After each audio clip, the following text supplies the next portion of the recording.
Assalamualaikum warahmatullahi wabarakatuh. Perkenalkan, nama saya Yusuf Bajar Maulana. Saya dari Prodi Pendidikan Ekonomi A. Di sini saya akan menjawab soal UAS mata kuliah Dasar Pendidikan. Dosen pengampu Ibu Eka Putri SPD MPDE. Soal pertama, jelaskan alat-alat pendidikan. Jawabannya adalah alat pendidikan adalah suatu tindakan atau situasi yang sengaja diadakan untuk tercapainya suatu tujuan pendidikan yang tertentu.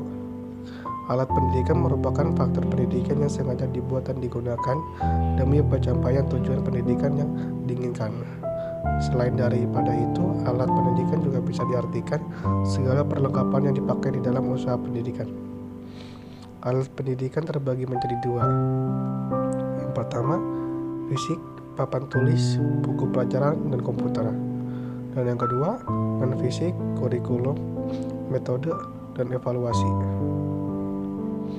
Soal yang kedua, jelaskan bagaimana kondisi lingkungan dan lembaga pendidikan yang kondusif menurut saudara.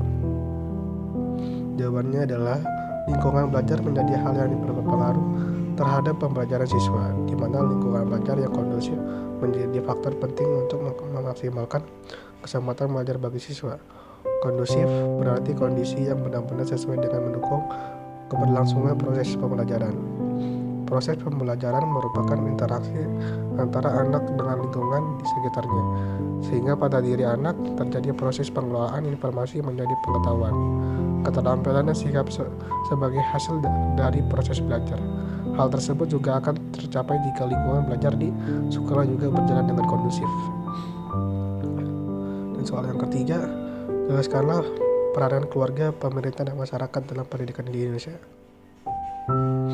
Jawabannya adalah, dilihat dari segi pendidikan, keluarga merupakan suatu satuan hidup sistem sosial, dan keluarga menyediakan situasi belajar. Ikatan kekeluargaan membentuk anak, mengembangkan sifat pembelajaran, cinta kasih, hubungan antar pribadi, kerjasama, disiplin, tingkah laku yang baik, serta pengakuan akan kewibawaan sumbangan keluarga bagi pendidikan anak adalah: yang pertama, melatih anak menguasai cara-cara mengurus diri seperti cara makan, berbicara, berjalan, berdoa, dan yang lainnya. Hal ini berkaitan erat dengan perkembangan diri anak sebagai seorang pribadi. Dan yang kedua, sikap orang tua kepada anak sangat mempengaruhi perkembangan anak. Sikap menerima atau menolak, sayang atau acuh, tak acuh, sabar atau terburu-buru, melindungi atau memberikan anak secara langsung memberikan pengaruh kepada anak dalam hal reaksi emosional anak. Tanggung jawab pendidikan yang perlu disadarkan dan dibina oleh kedua orang tua terhadap anak antara lain. Yang pertama, memelihara dan membesarkan. Tanggung jawab ini alami untuk dilaksanakan. Dan yang kedua, mendidik dengan berbagai ilmu, pengetahuan, dan keterampilan yang berguna bagi kehidupan kelak, sehingga bila ia telah dewasa, mampu berdiri sendiri dan membantu orang lain.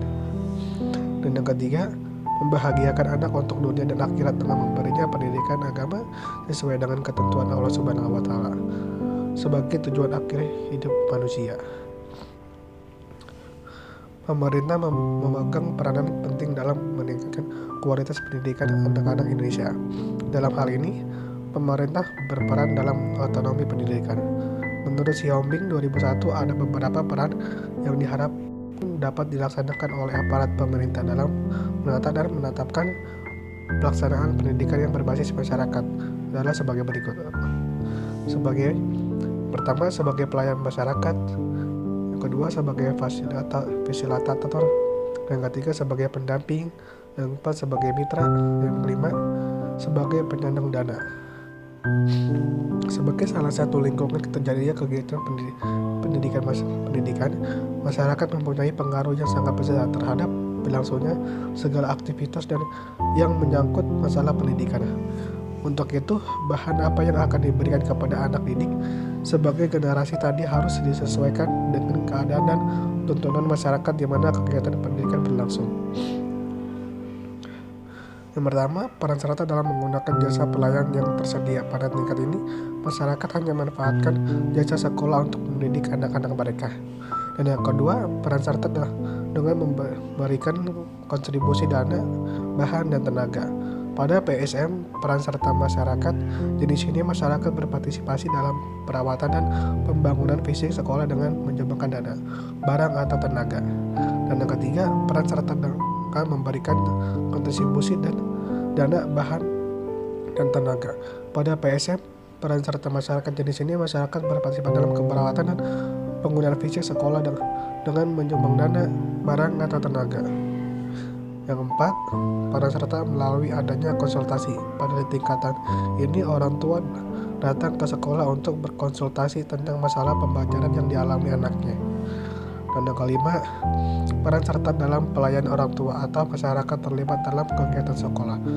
Misalnya orang tua ikut membantu sekolah ketika ada studi tur pramuka, kegiatan keagamaan. Dan pertanyaan keempat, menurut saudara bagaimana hubungan timbal balik antar lingkungan pendidikan di Indonesia? Jawabannya adalah lingkungan pendidikan pada hakikat merupakan sesuatu yang ada di luar diri individu. Walaupun ada juga yang mengatakan bahwa ada lingkungan yang terdapat dalam individu. Lingkungan pendidikan meliputi yang pertama, lingkungan fisik, keadaan iklim, keadaan alam.